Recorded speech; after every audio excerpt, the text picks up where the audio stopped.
My sister had just returned to the country when my husband handed me a divorce agreement, telling me that our marriage was over. My heart felt like it was being ripped apart, but despite the pain, I signed it. At that moment, I was carrying his child. Not long after, I married his greatest enemy.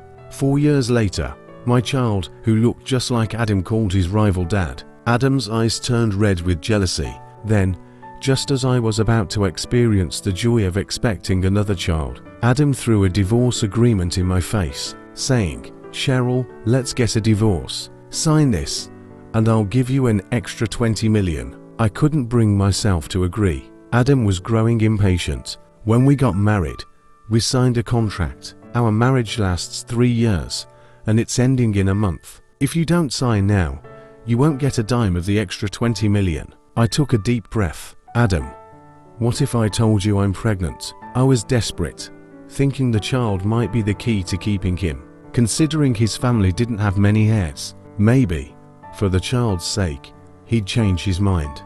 But his response shocked me. I had a vasectomy. The child can't be mine. My world crumbled. Adam was the only man I had ever been with. If it wasn't his child, whose could it be? But when someone doesn't believe you, no explanation will change their mind. Adam left, and I was left staring blankly at the divorce papers. Our marriage had been a mess from the start. 3 years ago, I was the one supposed to marry Adam, but my sister May ran off to chase her true love just before the wedding. To keep the peace between our families, my family arranged for me to marry him in her place. For the sake of face, Adam's family agreed. I had secretly harbored feelings for Adam for 7 years, so I didn't object. The only one who was truly unhappy was Adam. I didn't know what other people's wedding nights were like, but on mine, Adam handed me a contract, the same 3-year marriage contract. After those 3 years, regardless of my feelings, the marriage would end automatically. At the time, I felt lost and heartbroken, but I didn't give up. I thought that if I treated Adam well, he'd come to appreciate me. May was abroad, and I was by his side, hoping that one day he'd see my worth. For 3 years, I cared for him. When he had stomach issues, I researched recipes. When he had headaches or trouble sleeping, I learned acupuncture. In hindsight, I realized how naive I was, who would fall in love with a caretaker. I stood trembling, on the verge of signing the divorce papers, when my phone rang. It was my mom. "Cheryl, your sister's back. She's on the afternoon flight. Come home with Adam tonight for a family dinner." I was shocked. Why is she coming back now? My mom sighed. "I always thought that guy was no good, but your sister insisted on marrying him." After they married, his true nature came out. He cheated on her even when she was pregnant, causing her miscarriage. Now that she's back, it's clear she's figured him out. I'm glad she's back. Don't bring up the past when you see her, though. Don't upset her. I didn't hear much of what my mom said after that. Suddenly, everything clicked. Adam was so eager to divorce me because May had returned. My head spun with conflicting thoughts. It felt as though I was living in a storybook, full of twists I never saw coming. May was always the main character, and I was just the supporting role. I had fallen for Adam and married him, but I let go when the true heroine returned. Later, when May couldn't have children, I gave up my child to them and watched them live their happy life as a family. It was a shocking realization. Had I lost my mind? At that moment, it hit me. I no longer loved Adam. I put down the pen and refused to sign the divorce papers. Why should I step aside just because May was back and let them have their happy ending? Before the divorce, I'd make sure they were anything but comfortable. If I had to be the villainous supporting character, so be it. I took a cab to Cheryl's house. Adam and May arrived together. Compared to 3 years ago, May looked more tired, not as vibrant, but she still captured everyone's attention. My parents surrounded her, showing concern. It had rained, and while May was dry, Adam's sleeve was soaked. I could picture him shielding her with the umbrella, letting himself get drenched. That was Adam. He always walked ahead while I followed. Comparisons were pointless, but they still stung. I pushed aside my disappointment and approached Adam with concern. "Honey, how did your clothes get wet?" I said, holding his arm affectionately. May's eyes darted toward us, vacant. Adam tried to shake me off, but I held on tighter. Your clothes are wet. You'll catch a cold. You're the backbone of the company. You can't afford to get sick. Let's go upstairs and get you changed. A vein throbbed on his forehead as he fought to stay composed, but maintaining appearances. He followed me upstairs. As soon as we entered the room, he pushed me away. Stop clinging to me. You're my husband. Why can't I hold on to your arm? I countered. Adam took a deep breath. Did you sign the divorce agreement? No, I'm pregnant, I said flatly. He scoffed. I told you I had a vasectomy. Are you sure the doctor didn't lie to you? You're the only man I've been with these past 3 years. Don't try to squirm out of this, I said coldly. Adam's face went pale with anger. Cheryl, what happened to you? For 3 years, I had been the perfect wife in his eyes, gentle, attentive, always listening. He had never seen this sharp, unyielding side of me.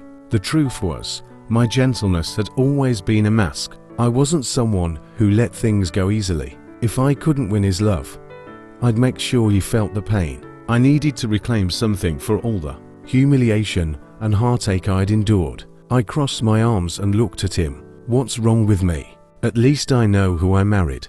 Unlike someone who doesn't even know his own pants. Adam was so angry, he couldn't speak. Downstairs, I resumed my role. I sat next to Adam and leaned in sweetly. Honey, I want some fish, but it's too far. Can you get it for me? And my glass is empty. Would you refill it, please? One kept making small requests, and with each one, Adam and May's expressions darkened. Maybe May finally realized that the man who once chased after her was now my husband. May made an excuse about being tired and went upstairs halfway through dinner. Adam couldn't take it any longer and went to the bathroom. Cheryl, your sister just went through a breakup. Acting like that with Adam might upset her. My mom quietly scolded me. I almost laughed. This family had always revolved around May. When she ran away, they made me marry Adam in her place, never considering my happiness. Now that May was back, she was all they cared about. They didn't think there was anything wrong with my husband being so attentive to her. May was like the main character in this story, and with her around, I was always a supporting role. No one ever thought of me, and no one ever truly cared about my feelings. I should have been used to it by now. I lifted my head, masking the sadness in my eyes. With a pitiful look, I said, Mom, Dad, I'm pregnant. That's why. Before I could finish, I heard the sound of a glass shattering. I looked up and saw May standing there, empty-handed, her face frozen in shock. Adam emerged from the bathroom, grabbed my hand, and pulled me out of the house. Back at home, Adam glared at me furiously. I really am pregnant. Isn't that worth mentioning? I said, ignoring his cold, seething glare. I walked to the bathroom, recalling May's stunned expression and Adam's fury. For a fleeting moment, I felt a strange sense of satisfaction. Maybe I did have a talent for being the villain after all. The next morning, I slept in until the sun was high in the sky. It was already 8 o'clock. When I walked into the living room, Adam was sitting on the couch, looking irritated. He was particular about everything, especially his coffee. I usually prepared breakfast and coffee for him, but today, I didn't feel like catering to him. Sleeping in felt wonderful. Hungry? I asked. Adam didn't respond, but his stomach growled in answer. I'll order some food, I said casually. Adam looked at me in disbelief. Before the food arrived, he slammed the door and left. I couldn't help but give myself a thumbs up. Good thing I hadn't ordered for him. That afternoon, while I was at the spa, Adam's assistant called. Cheryl, the cafeteria food at the company doesn't suit Adam's taste, so he hasn't eaten. Oh right, I had always taken care of his lunch too. Over the years, I had spoiled him with my cooking. Anything else he barely touches. Don't worry, when he's starving, he'll eat, I thought. In the evening, I received a sudden message, a picture from May. The man in the photo, with his high-nosed bridge and sharp profile, was Adam.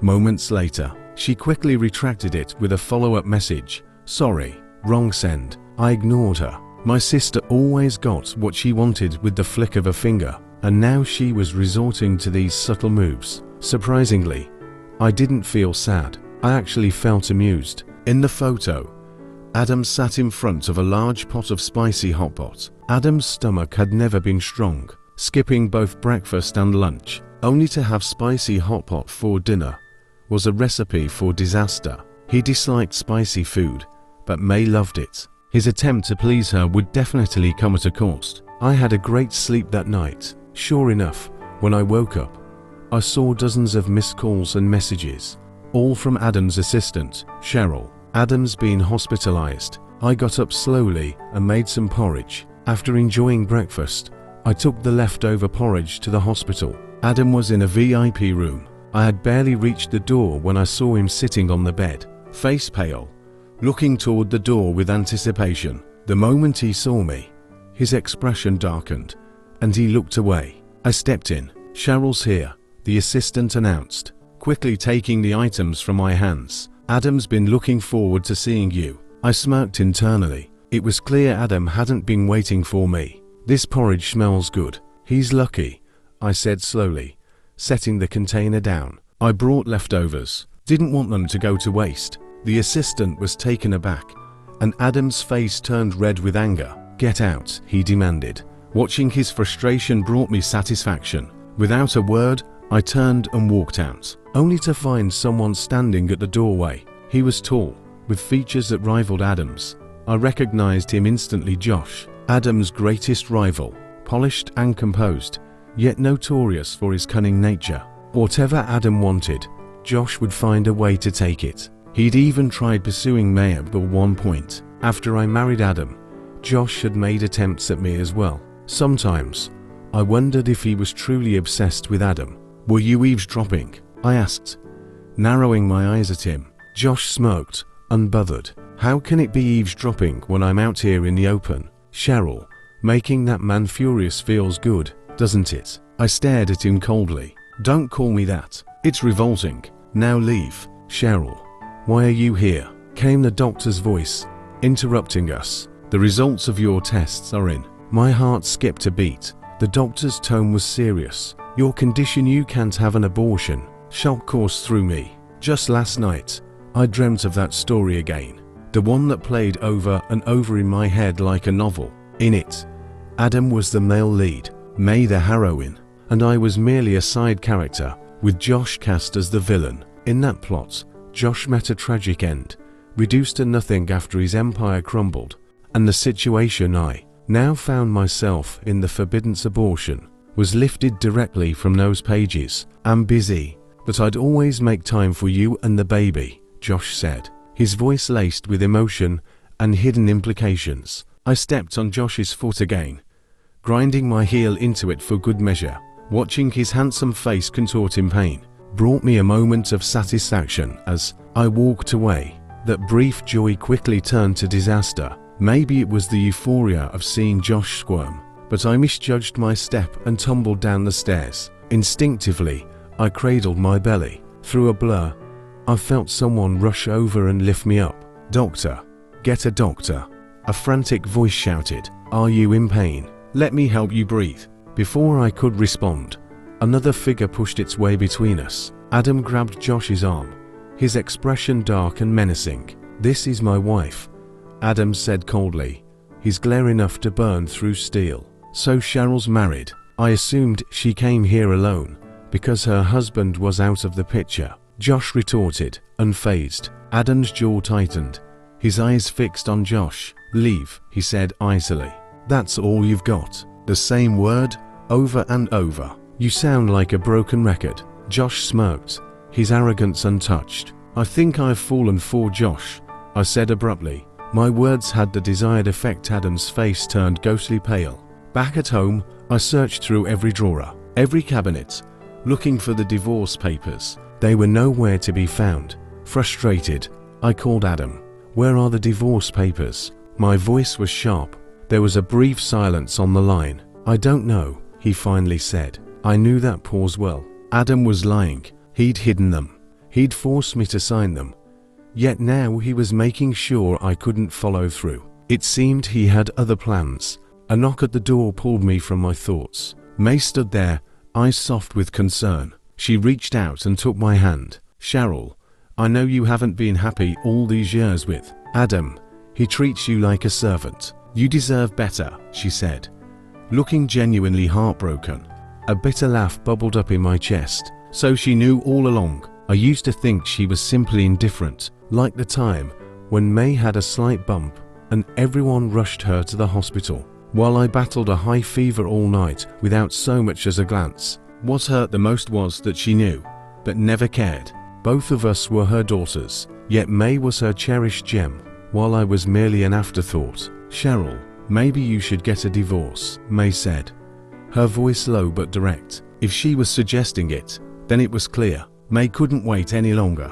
"Adam didn't drag this out to spare your feelings, so don't push your luck," May said bluntly. I smirked. So May was finally showing her hand. "5 million, I said softly. May blinked, momentarily stunned.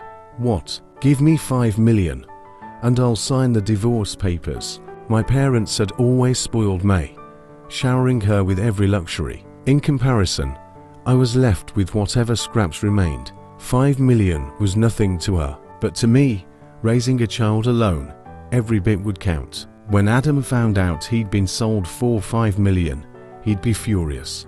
A small part of me relished the thought. May's jaw clenched, but she nodded. "Fine. Call Adam and tell him to come. I'll transfer the money." I signed the papers without hesitation and walked out without looking back. "Goodbye, Adam," I whispered as I wandered down the busy street. I expected to feel relief, maybe even triumph. Instead, a strange emptiness settled in my chest, like a cold wind sweeping through an abandoned hall. I had already stopped believing in Adam, but today, I also lost my family. The realization hit harder than I'd expected. No one had ever truly cared for me. I had always been just a side character in their story, dispensable and overlooked. Suddenly, a sleek Maybach pulled up in front of me.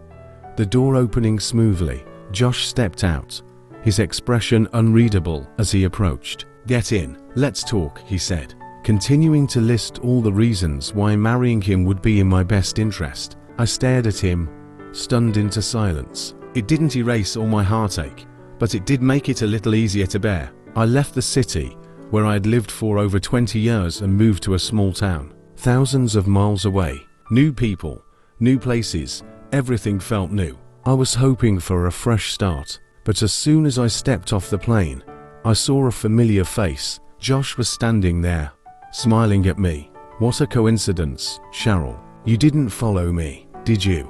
he joked, saying exactly what I was thinking. When I finally arrived at the house I had bought, my phone rang. It was May calling. "Cheryl, it's Adam. He's drunk again. Can you come pick him up?" Back when Adam used to get drunk at social events, no matter how far I was, I'd always go pick him up. But now, we were divorced. "Call his secretary," I said, hanging up the phone. Then, I blocked his number. Now, two people were on my blacklist, and that was just the beginning. In the days that followed, people from Adam's life kept calling me. They said Adam was in the hospital with stomach pain, or that he had a cold. There were even bizarre messages, like one saying Adam was crying because of me. Josh, on the other hand, was relentless. He was doing everything he could to step into Adam's shoes, almost as if he was trying to replace him entirely. It was so fitting for the villain in the story. No wonder Adam had made him pick up trash. At first, I resisted, but eventually, I became numb. He could do whatever he wanted. Then one day, I heard someone shout, "Cheryl, your flowers are here." I rushed outside to grab them. Suddenly, a car veered out of control and came straight toward me. My mind went blank for a moment, and then someone pushed me to the ground. It took me a while to process everything. I was flustered, my eyes welling up with tears. "It's just a small injury. I'm fine," Josh said, brushing it off nonchalantly. But then he looked confused. "Why are you crying?" "Don't cry, Cheryl. I'm really okay. Look, I can jump."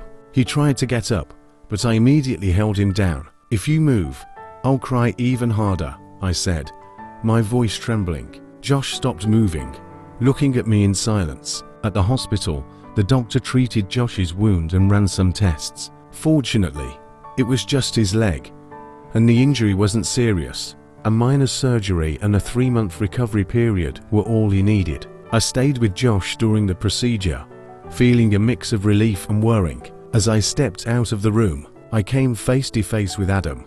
His expression was hardened with anger, and he looked more worn and tired than the last time I had seen him. Without a word, he grabbed my arm and pulled me outside. "Adam, let go of me," I said firmly. "Take your filthy hands off my girlfriend." Josh's voice echoed from the room. "Let go, or I'll come out there and fight you." He struggled to sit up, wincing in pain. "Stay in bed. If you get up, you won't get dinner tonight," I warned him. "I'll talk to Adam for a bit. I'll be right back." Josh's eyes softened as he obediently lay back down. Adam's face darkened even more.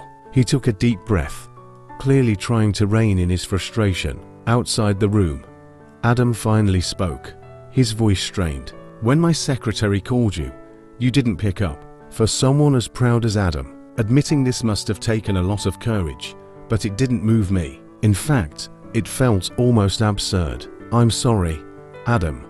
I don't love you anymore. I found someone else. Please, don't contact me again." A flicker of desperation crossed his face. "Cheryl, don't trust Josh. He doesn't love you. He's just competing with me." A bitter smile crossed my lips. "Really? When I was sick and called you, you told me you had to work late. Just a few days ago, when a car almost hit me." Josh didn't hesitate to shield me, without a thought for himself. Before Adam could respond, Josh's loud voice called out from the room. "Cheryl, my leg hurts. Come on, give it a kiss. A kiss will make it better," I teased, grabbing Josh's ear. "Ouch, I meant my face, not my lips." "Not in front of everyone," he protested, eyes darting around with embarrassment. A week later, Josh was discharged from the hospital. I hired a nurse to take care of him for the 3-month recovery period, and I visited him regularly. However, as the weeks went by, something felt off. According to the doctor, Josh should have been able to walk freely by then, but his recovery seemed unusually slow. He would cry out if his foot even brushed the floor. I couldn't shake the feeling that something wasn't right. Josh had always been strong and fit, with a lean, muscular build. Once, I accidentally caught a glimpse of him, lifting heavy boxes with ease, when he thought no one was watching. That was when I realized he might have been faking the severity of his condition. Time passed, and life moved forward. On the day my baby was born, Josh was clumsy, but careful, handling the newborn with endearing nervousness. "Come on, sweetheart, say daddy," he would coo. I was a new mom, fumbling my way through every step, and Josh learned alongside me. Within days, he became skilled at changing diapers and soothing the baby to sleep. When the baby turned 1, their first word was mama, followed closely by dada. Josh's face lit up with pure joy. It was the first time I had seen someone so thrilled to be a father to a child that wasn't biologically his. By the time the baby turned 2, Josh and I had officially become a couple. One afternoon, we were at the park when Adam appeared out of nowhere. He bent down and offered a candy to my chubby little one. The child, who still hadn't fully grown into their features, but looked unmistakably like Adam, eyed the candy with suspicion. "Mommy and Daddy said not to take things from strangers," the child said in a small, determined voice. Adam's face fell, and his eyes turned red with emotion. I stepped forward and took my child's hand as Josh walked over, his expression guarded. I handed the little one to Josh. "Go play with Daddy," I said softly. Josh hesitated for a moment before carrying the child to the playground, casting a wary glance back at me. Adam's voice trembled as he spoke. "It doesn't matter anymore," he said. "Adam, don't come near us again," I said, my tone unwavering. "If you do, you'll never see me again." I turned and walked away, hearing a faint, broken sob behind me. I didn't look back. Each step I took led me closer to the life I wanted with Josh, the man who had been there when I needed him most. I couldn't help but think back to the first time I had met Josh, not long after my marriage to Adam had ended. He stopped me, saying, "Miss, didn't we know each other in a past life?" The memories I once dismissed as silly and pushed deep down began to resurface. now tinged with unexpected sweetness. We had spent our school years in the same city. Though we attended different schools, one in the south, the other in the north, I would often take long bus rides, lasting several hours, just to see her. The time and distance didn't matter. Seeing her face made it worth every second. During junior year, though, our encounters became less frequent. I had started a small business to make money, driven by a dream to propose to her after graduation and build a modest home in the city we both loved. Fortune smiled on me when a major company took an interest in my project. By the time graduation rolled around, I had saved enough to buy a house. With an engagement ring in my pocket and hope in my heart, I went to see her. But just as I was about to propose, everything changed. When I woke up, I found myself in an unfamiliar, luxurious bed. I was still me, but in a different way. I was now Josh, the heir to one of the city's most powerful families. My life revolved around a bitter rivalry with Adam, the only other heir who could match my influence. Making Adam's life miserable brought me an inexplicable satisfaction, but deep down, I felt like I was missing something vital. One day, everything shifted. I noticed a girl watching Adam, her gaze soft and familiar. My heart skipped a beat, and without thinking, I walked up to her. The words tumbled out, "Miss, didn't we know each other in a past life?" She turned, eyes narrowing as she met my gaze, and for the first time, I felt the weight of all that had been lost and all that could be found again.